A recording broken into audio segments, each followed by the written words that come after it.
Day 7, August 13th, midday with 60 degrees ambient temperatures. I just downed a bull and salvaged all edible meat. The game plan at this point is to retrieve all game meat from the kill site and prepare it for air transport. Salvage requirements are met and preservation starts now. But instead of heading back to Kotzebue with my harvest, I'm going to have the pilot drop me and Chachi off on a river in Game Management Unit 23 to demonstrate how to preserve game meat in extremely warm Arctic climates. Now I'm using a rollaway backcountry sled that I made from a sheet of UMHW plastic.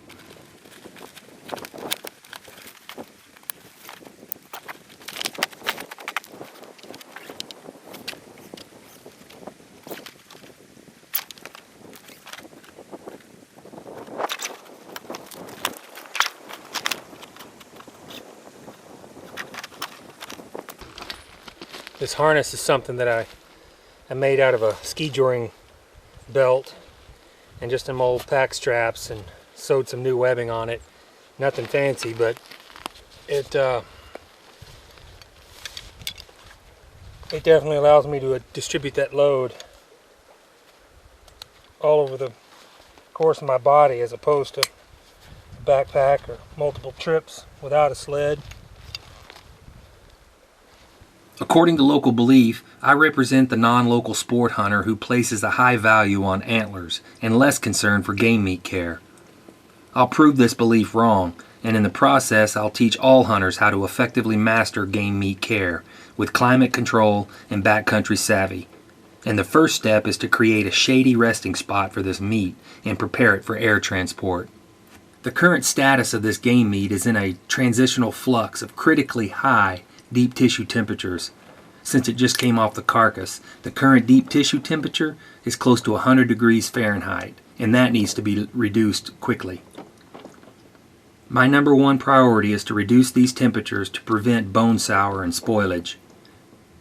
This episode delivers sound backcountry skills that highlight effective meat care and transport strategies based on temperature, moisture, and spoilage control. It's a done deal. Took a lot of time. I worked through lunch and I'd call the pilot to let him know that I got a bull and he should be on his way, headed our way, maybe in the next hour or so. So I've got a lot of work to get camp broken down as well as that boat put away, and then do a cleanup around here and get ready to jump on the plane. Yeah, that's 60 degrees. That means it's only going to get warmer throughout the day. Meat's been off the bones, off the carcass, about 2 hours.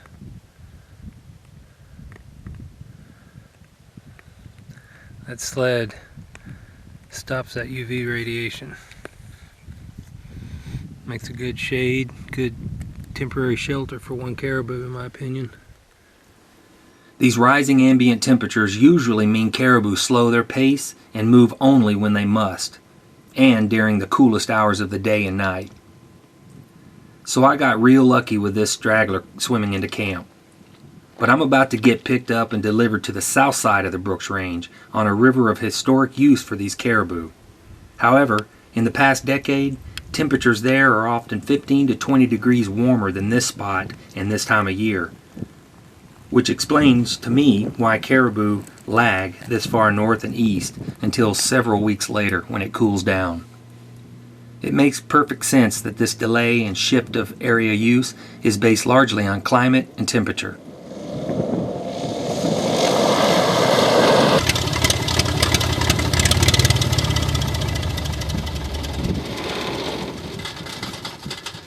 All pilots who transport game meat into and out of Game Management Unit 23 must comply with the Mandatory Orientation for Pilots program.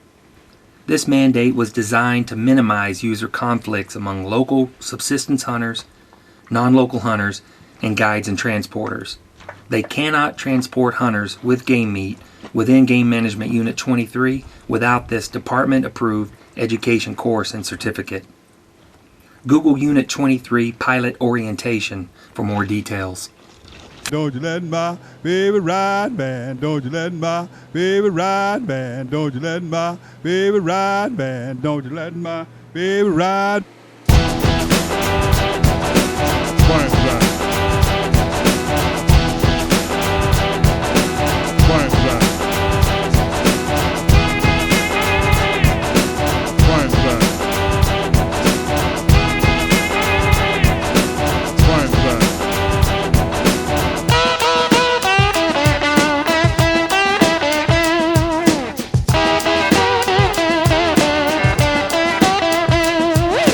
Don't you let my baby ride, man. Don't you let my baby ride, man. Don't you let my baby ride, man. Don't you let my baby ride. Quiet ride. Quiet ride. Quiet ride. Quiet ride.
What do you think, Chachi?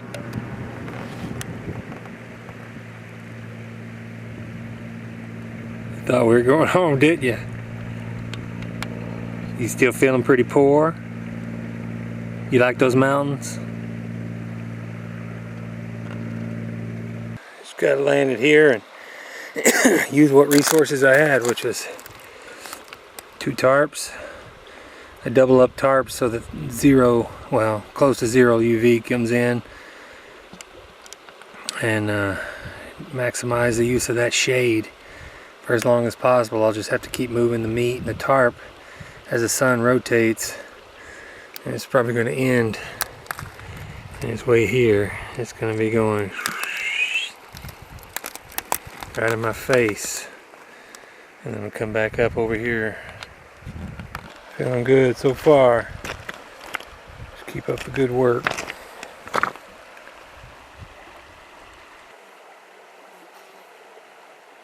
Temperature in the shade, 79 degrees. Whew, that's hot. Those caribou are 200 miles from here. Make a makeshift shade, pop-up shade for Chachi, because she's dying out here, man. There's no trees, no anything for a long way.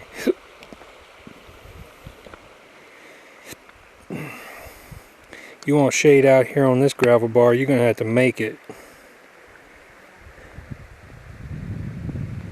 And that meat is resting at 80 degrees. When that sun goes down, I have got to get it cooled. It's going to be a great challenge in this unit, in this area, in this immediate climate. Let's hope for cloud cover. Day 1 of game care, day 7 of my trip. Environment around the meat is 80 degrees in the shade. and it's resting until I can do something more with it tonight when it cools down a bit. If it's this hot again tomorrow, we may have to immerse it. We'll make those decisions as we go. The goal during the first 24 hours is to reduce meat core temperatures to 50 degrees Fahrenheit and lower. And this is challenging when daytime temperatures reach 80 degrees. But I'll show you how to use shade and wind to accomplish this goal. Along with shade and maximizing airflow, meat bag rotation is performed every hour or less. And this helps to dry and cool this game meat effectively by ensuring all sides get equal exposure to wind and allow heat dissipation and tissue drainage. When ambient temperatures are 70 to 80 degrees Fahrenheit, more frequent bag rotations is prudent, and repositioning them onto fresh, cool rocks can help expedite cooling this meat.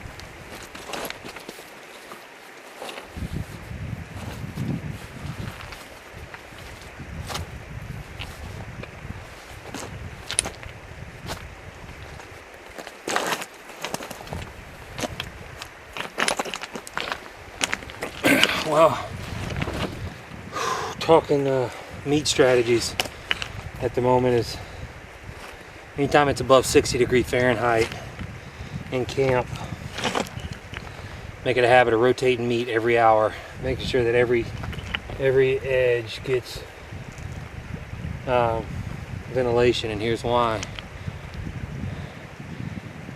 It hadn't been off the carcass 12 hours. It's been in bags on this beach, let's see, noon, 8 hours, and temperatures this warm, already got maggot larvae, so you can imagine any exposed meat's going to have maggots on it. So that is the challenge out here, is preservation and transport. We'll monitor the first deep core temperatures at 24 hours. Right now it's just going to keep an eye on that sun. Got a good storm cloud that's just a cumulus that's giving us some reprieve right now at 8 o'clock p.m. But we don't have any other clouds in sight, and it's going to be at least 4 hours of sunlight in our face. Keep at it. As the sun moves across the sky, shade from a tarp actually changes shape and location, so this can keep hunters busy chasing the coolest areas underneath it.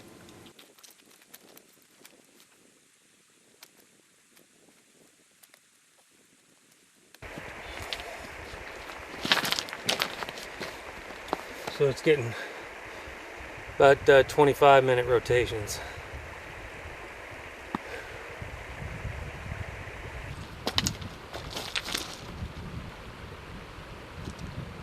Temperature 68 degrees. A lot better than 78.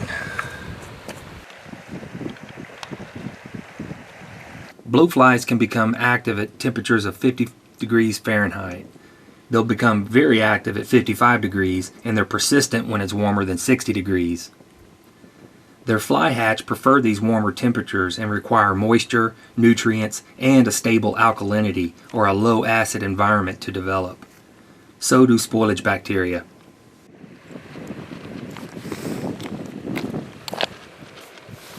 These rocks are really cool in the shade.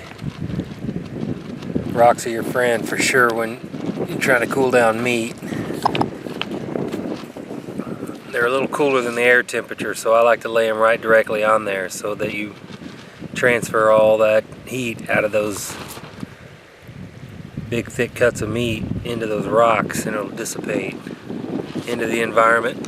Recharge, recool, just keep rotating them to new rocks in the same shade.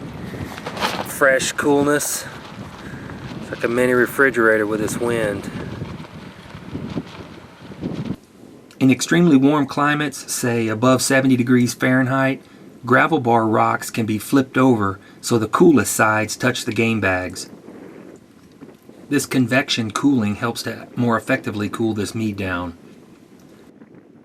As the sun moves closer to the horizon, shade from tarps thins out and elongates due to the angle of the sunlight. So hunters need a backup plan to create other forms of shade to guarantee their meat stays well protected. By late evening, the low angle of the sun renders this tarp less effective. So instead of a horizontal provision, I decided to construct a vertical shade with a wall of stones. This adds hours of protection and reduces my overall energy expenditure of relocating this meat so often under the tarp. 68 degrees. Out.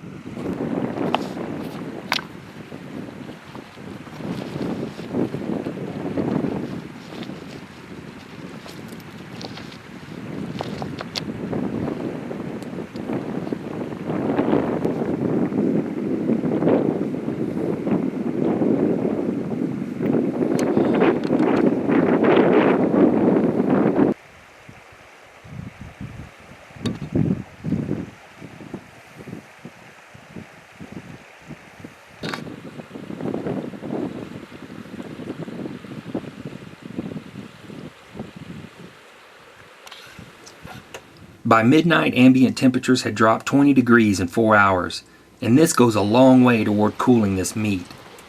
Within the next 6 hours, I expect temperatures around these game bags to drop another 15 degrees. 6 a.m., 45 degrees. Now that I've maintained the coolest possible environment for this game meat for the first 20 hours, and while temperatures are below 50 degrees where blowflies are inactive, it's time to clean and shock the meat surface to remove and retard bacterial threats that may be developing on this food. It's been 22 hours since this animal died.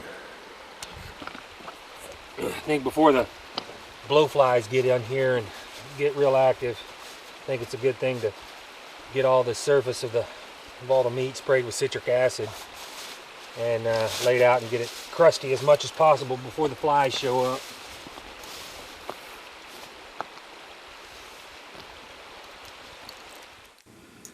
Sensory checks are performed at least twice a day to verify the edible status of all meat surfaces, including deep tissue core temperatures to help monitor bone sour threats. Hear that? That's what your game bags are supposed to do. Dry around your meat. Get this cleaned up. Get a deep tissue core temperature and let's see how we're doing.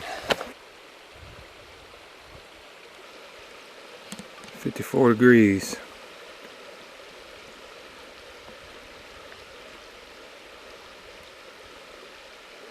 That's good for 24 hours, 23 hours post-harvest, and 20 hours off the carcass. I'm gonna remove anything that's looks suspicious and foreign material, debris, fat. Anything that might spoil or is going to be difficult to preserve out here. So that's what I'm going to do right now. And a lot of these legs have good fat on them, but you want to remove all that because it just won't stay. And that way the meat underneath will dry.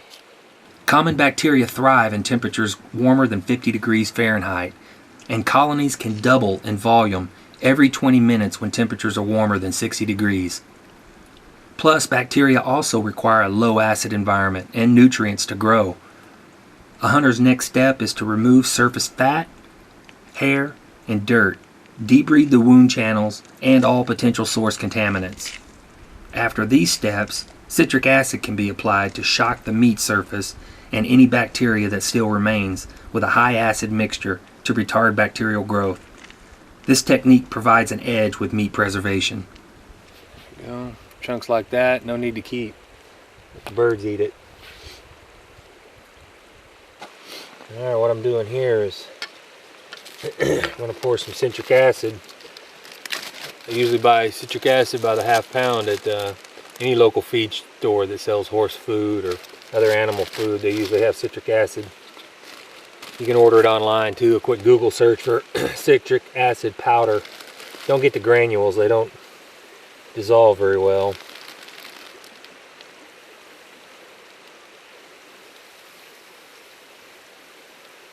And for this little amount, probably half an ounce at the very most.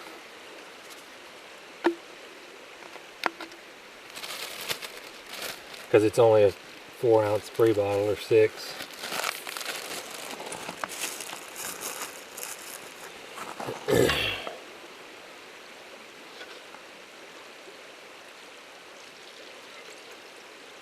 Make sure that's a real acid concentration.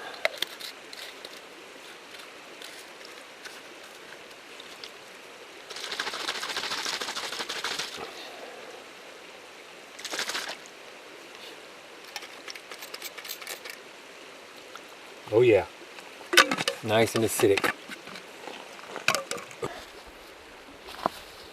Once you get one ready, pick off all the hairs that you see.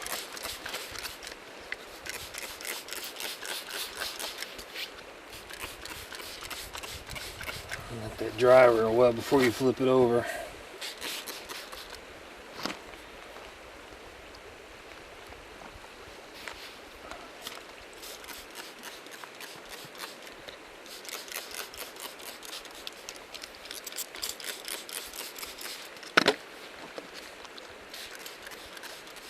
Let one side dry real well and then keep on moving. The goal is to apply an acid mist of less than 2 pH because bacteria and blowflies develop when surface environments are 5.5 pH. Therefore, our target is 5 pH on all meat surfaces. Citric acid is not the be-all, end-all of meat preservation, but it does help a great deal in warm climates. After this initial dose, hunters should reapply another dose every other day when core temperatures are above 50 degrees Fahrenheit. Discontinue the use of citric acid after day 4, as studies show bacteria levels are generally stable at this point.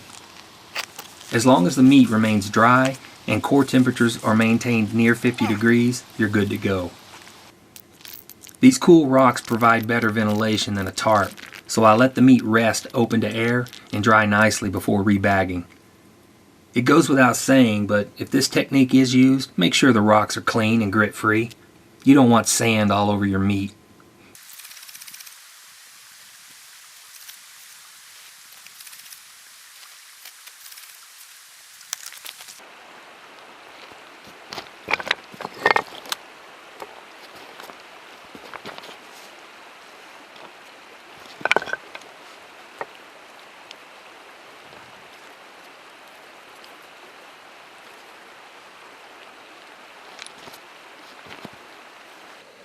Front shoulder about 48 degrees.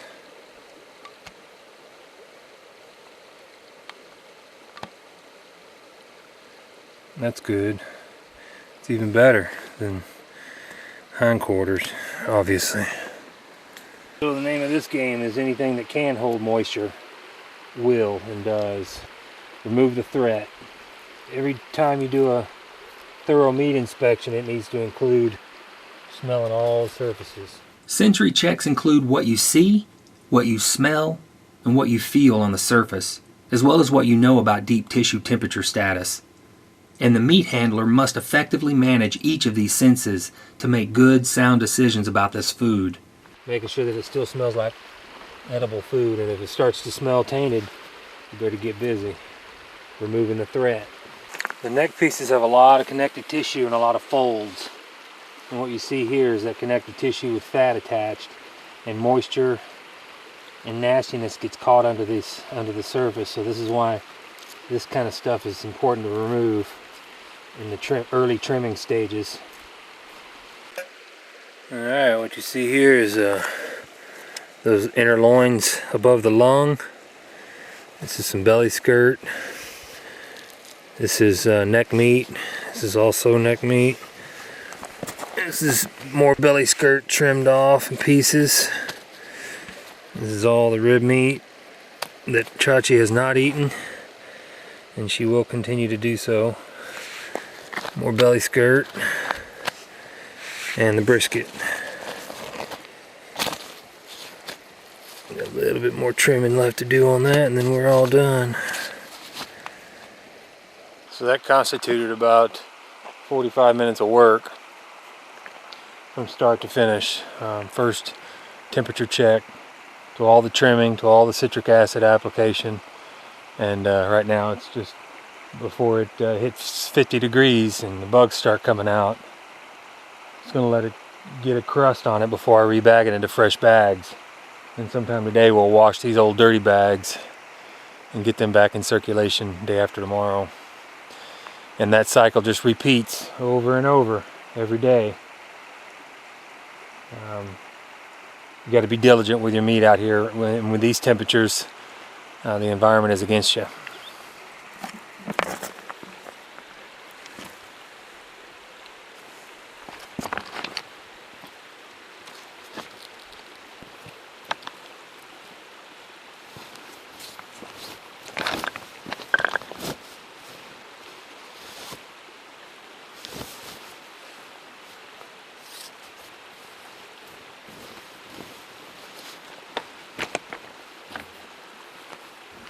Bone sour can spoil an entire hindquarter, so diligent sensory checks are necessary when it's this warm. The early warning system is your nose. If it turns sour, debone that hindquarter immediately and trim away a 1/2 inch border around the bone. Then, spray it with citric acid and let it dry. Good shape. Carry on with your meat care duties.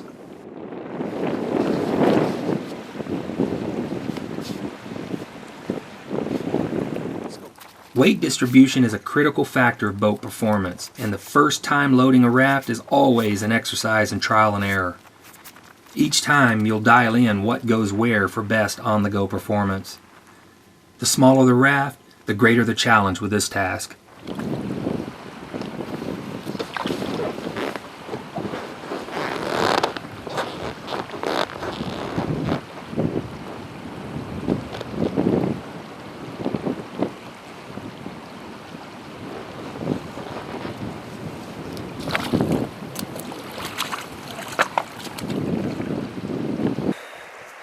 My seat, camera bag there off the side. Those are all carabinered in. Rifle, where the fly rod will go. And hook set, all carabinered. And the meat chachi will go right there.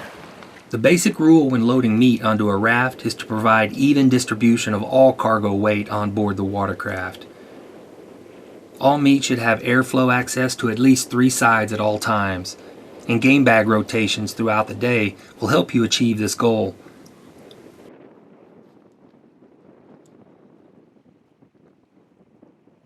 Secure the meat to the raft with a rope or cam straps, but leave enough slack to easily rotate them on the go. I prefer to ready a small tarp in place so that when temperatures climb or precipitation falls, I can quickly employ overhead cover. Noon temperature check, 58 degrees. Super sunny. Whatever those fish are in those holes are not char. So that's disappointing. Couldn't even get a grayling to rise. So I'm just going to make miles, get out of this heat as fast as possible.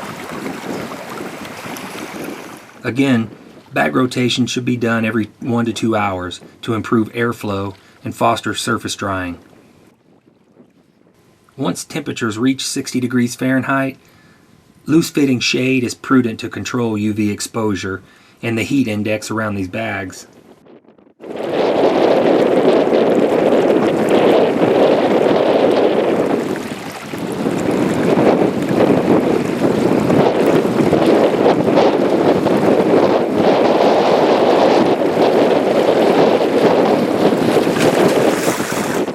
I had traveled about 15 miles today, mostly walking the raft through shallow braids. By 7 p.m. on August 14th, day 8, the ambient temperature had reached 65 degrees. I needed to find a cool, well-ventilated, shady spot to rest this meat. And when available, natural shade like this willow line reduces energy expense by not having to create your own shade. See, it's the end of day 8.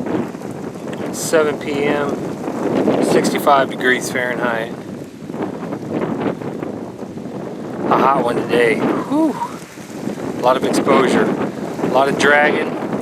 I I've never seen the Kelly this low, but I couldn't put another 10 pounds on this raft. Have the energy to do this day after day. Got another full day of rafting tomorrow. Flipping meat, trying to shade it. Same routine as today, just repeat it tomorrow. And rotating this about every hour until it cools off. It's already drying out. Real nice.